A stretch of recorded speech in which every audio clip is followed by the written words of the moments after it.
Hi everyone, what's up. तो आज पढ़ेंगे चैप्टर नंबर 6 मैन्युफैक्चरिंग इंडस्ट्रीज। यार नाम सुनने के बाद हमारे माइंड में एक क्वेश्चन पॉपअप होता है, what is manufacturing.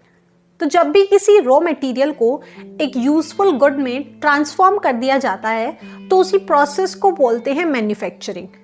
For example, cotton को जब किसी इंडस्ट्री में ले जाकर क्लोथ्स में ट्रांसफॉर्म कर दिया जाता है तो कॉटन जो कि एक रॉ मटेरियल था अब वो एक यूजफुल गुड में कन्वर्ट हो चुका है। ठीक है, तो इसके बाद अब बात आती है कि आखिर क्या इंपॉर्टेंस है इन मैन्युफैक्चरिंग इंडस्ट्रीज की। Point number 1, provide job and reduces dependency on agriculture.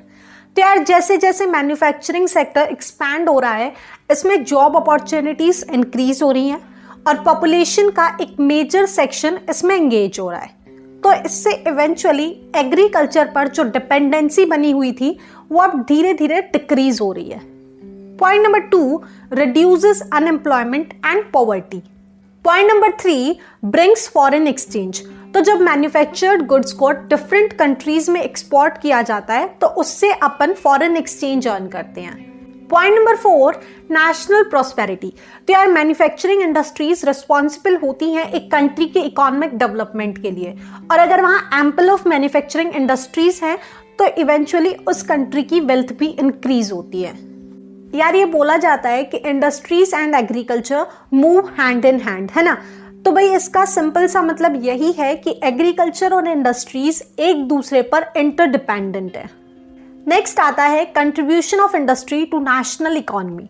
तो जीडीपी में लगभग 17% शेयर है मैन्युफैक्चरिंग इंडस्ट्रीज का, और यार इन्हीं की प्रोडक्टिविटी को इम्प्रूव करने के लिए एनएमसीसी नेशनल मैन्युफैक्चरिंग कम्पिटिटिवनेस काउंसिल को सेटअप किया गया है। नेक्स्ट टॉपिक है इंडस्ट्रियल लोकेशन।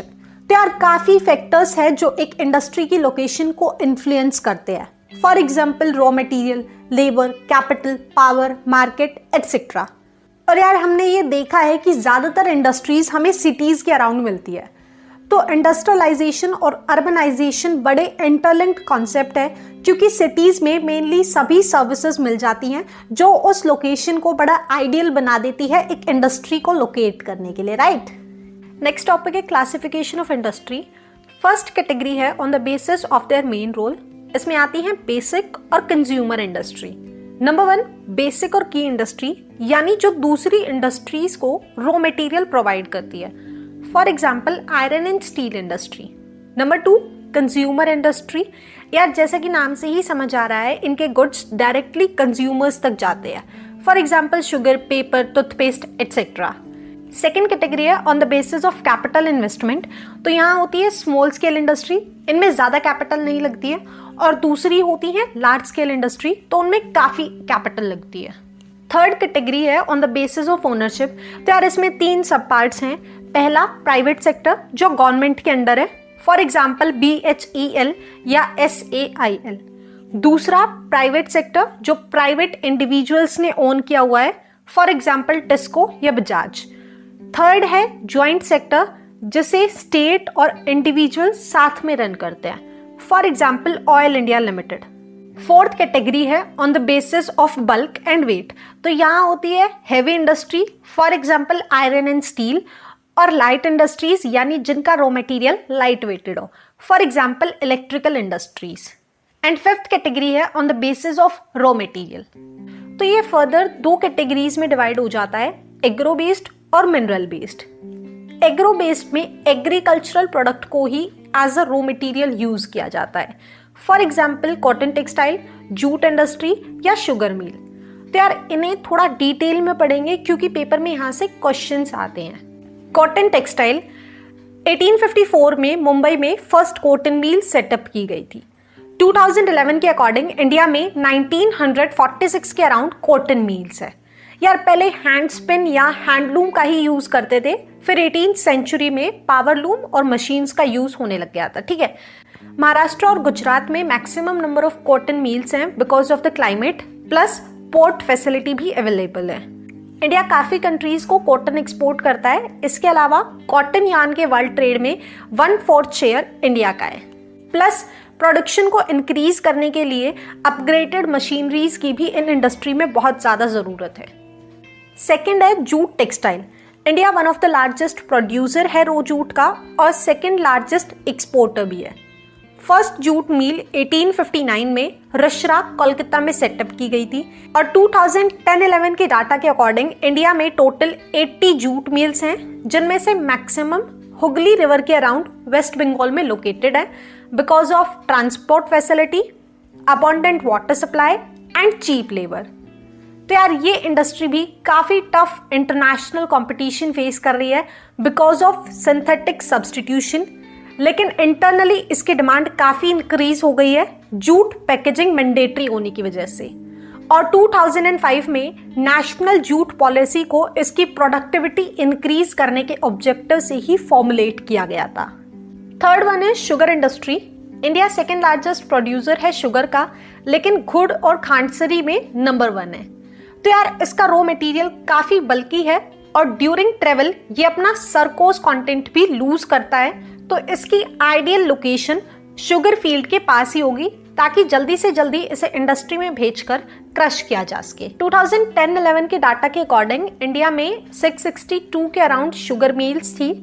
पहले मेनली ये नॉर्थ और नॉर्थ ईस्टर्न स्टेट्स में ही मिलती थी, लेकिन अब साउथ की तरफ इसका ग्रेजुअल शिफ्ट हो रहा है, स्पेशली महाराष्ट्र में, क्योंकि वहाँ के शुगर केन में ज़्यादा सरकोज कंटेंट भी है और ड्यू टू कूलर क्लाइमेट इसकी क्रशिंग वैलिडिटी भी इंक्रीज हो जाती है।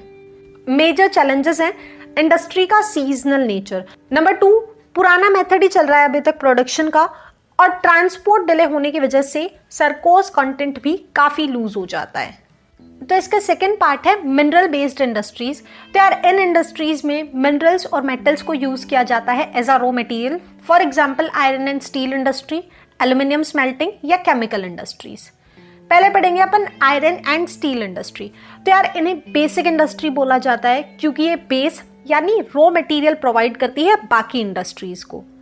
इसमें यूज होने वाले रॉ मटेरियल्स काफी हैवी और बल्की होते हैं, फॉर एग्जांपल आयरन और कोकिंग कोल एंड लाइमस्टोन, और इन्हें 4:2:1 के रेशियो में ही लिया जाता है।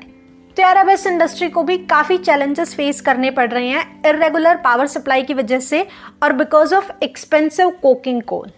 Next one is aluminium smelting.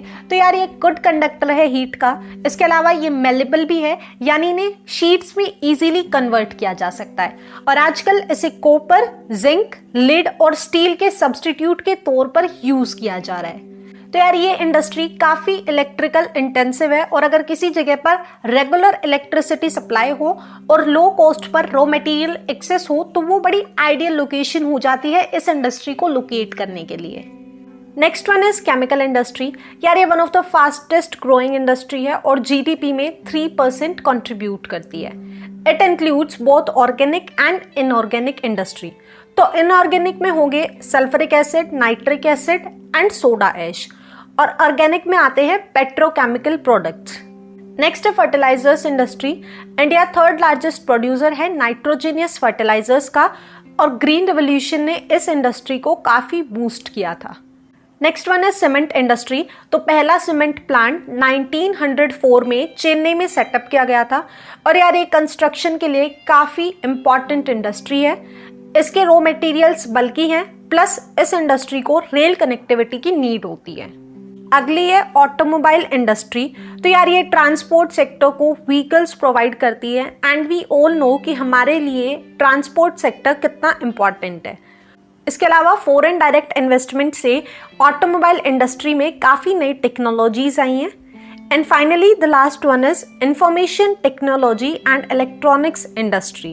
तो इंडिया में आजकल बहुत सारे लोग टेलीविज़न, मोबाइल फ़ोन, लैपटॉप्स की तरफ बढ़ रहे हैं, जिसकी वजह से ये industry day by day grow कर रही है। तो यार बेंगलोर को इंडिया की इलेक्ट्रॉनिक कैपिटल बोला जाता है और यार इस सेक्टर में मेनली 30% वुमेन्स एम्प्लॉयड है। अब आते हैं इस चैप्टर के last topic industrial pollution and environmental degradation पर। यार जहाँ एक तरफ ये इंडस्ट्रीज हमारी इकोनॉमी को बूस्ट करती हैं, वहीं दूसरी तरफ ये एनवायरनमेंट को डिग्रेड और पोल्यूट भी करती है। इस चैप्टर में हम 4 मेजर टाइप ऑफ पोल्यूशन को पढ़ेंगे। Number 1, air pollution. तो यार इंडस्ट्रीज से ये जितनी भी स्मोक और गैसेस निकलती हैं, फॉर एग्जांपल कार्बन मोनोऑक्साइड और सल्फर डाइऑक्साइड, ये बहुत हार्मफुल हैं ह्यूमन सर्वाइवल के लिए। और इसका अंदाजा भोपाल गैस इंसिडेंट से लगाया जा सकता है। और यार इवेंचुअली इससे हार्ट प्रॉब्लम्स और अस्थमा जैसी डिजीजेस रैपिडली इंक्रीज हो रही हैं। यार अब ज़रूरत है कि गवर्नमेंट एक स्ट्रिक्ट लॉ लेकर आए इन इंडस्ट्रीज में चिमनी सिस्टम को सेटअप करने के regarding. Number 2, water pollution. Industries अपने वेस्ट को ट्रीट किए बिना ही वाटर बॉडीज में डिस्चार्ज कर देती है।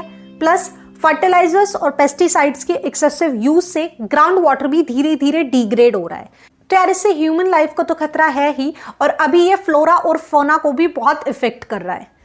Number 3, thermal pollution. तो यार इसमें फैक्ट्रीज और थर्मल पावर प्लांट के गर्म पानी को डायरेक्टली वाटर बॉडीज में डंप कर दिया जाता है, और जब हम इसी पानी को कंज्यूम करते हैं तो कैंसर जैसी प्रॉब्लम होने लग रही है। Number 4, noise pollution. तो यार ये मेनली इंडस्ट्रियल और कंस्ट्रक्शन साइट्स पर एक्सेसिव नॉइस की वजह से होता है, और नॉइस पोल्यूशन की वजह से ही बहुत बार हियरिंग इम्पेयरमेंट जैसा बड़ा लॉस भी हो जाता है। और इसके अलावा हार्ट बीट का हाई हो जाना या फिर ब्लड प्रेशर का इंक्रीज हो जाने जैसे सिम्टम्स भी देखने को मिलते हैं। तो यार अब बात आती है कि हम इस एनवायरमेंटल डिग्रेडेशन को कंट्रोल कैसे कर सकते हैं। तो यार इसके लिए सबसे पहले इंडस्ट्रीज को स्मोक रिड्यूस करने के लिए अपने इंटरनल सिस्टम को मैनेज करना होगा। For example proper smoke stacks जिनमें इलेक्ट्रोस्टैटिक प्रेसिपिटेटर्स हों, फैब्रिक फिल्टर्स और इनर्शियल सेपरेटर्स हों, उन्हें सेटअप करना होगा।